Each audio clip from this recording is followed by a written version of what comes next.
magaalada Qardhana xafladda lagu soo gootinayay ardayda fasalka 8aad ee dugsiga hoose dhexe ee Xaaji Jaamac ayaa lagu qabtay deegaanka Yaka oo hoostaga magaalada Qardho. warbixintaasi waxa halkaas nooga soo diray wariyaheena halkaas nooga soo warama Cabdicasiis Haybe Ibrahim.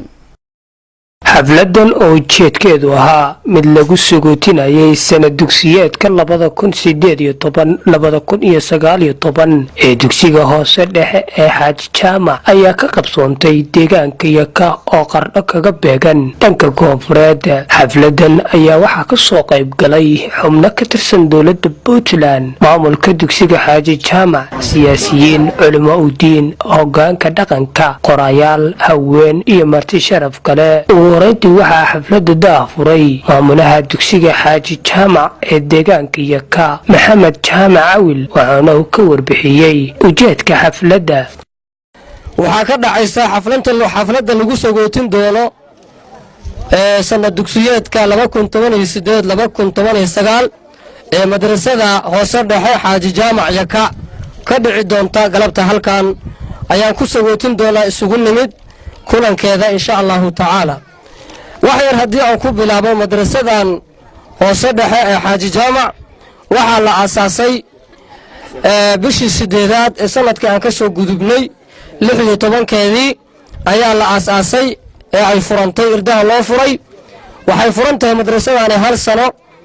arday aad u tiro badan ayaa dhigata oo sanadkaas oo dhan dhiganaysay, waana 140 arday ayaa dhigata madrasada. ardayda dugsiga Xaaji Jaamac ee deegaanka Yaka wax ka barata ayaa xafladda ku soo bandhigay cilmigii ay ka barteen dugsigaasi. نحن في حفلة انتهى العام الدراسي في مدرسة حاجي جامع وأنا مسرور جدا ويا الطلبة المجتهدين. I'd like to tell a few words about education soil in your areas as we know. وميجان كروب كيودتك وعرام متماشية جريدة معلن كنا maan marti sharaftii ka soo qayb gashay xafladda ayaa ku amaanay maamulka iyo macallimiinta dugsiga sida ay jiilka yaryar u soo saareen, kulana dardaarmay ardayda in ay sii laba jibaaraan waxbarashadooda. waxaan aad ugu faraxsanahay sida qurxoon ardayda tan dhisan oo aad ka barteen.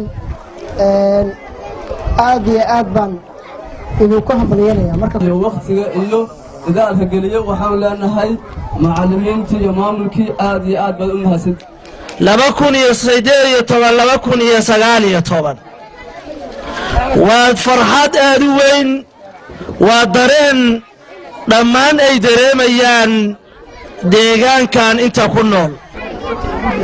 macallimiinta waxaan leeyahay dadaalka aad wadaan sii wada. ardaydana hal baan leeyahay, cilmiga waxaa la rabaa inaad sii kororsataan.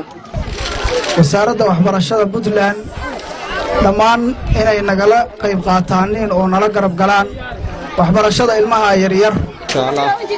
ilaahay mahadiis weeye inaan ka soo qayb galno xafladda xiritaanka iskoolka Xaaji Jaamac.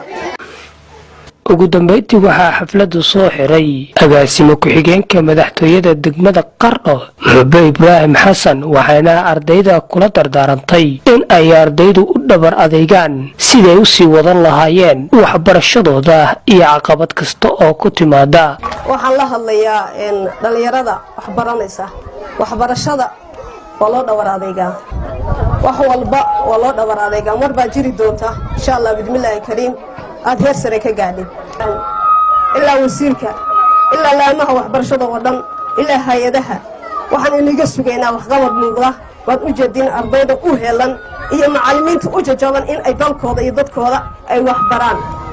Cabdicasiis Haybe Ibrahim, raadiyaha iyo telefishinka dowlad goboleedka Jubbaland, magaalada Qardho, xarunta gobolka Karkar.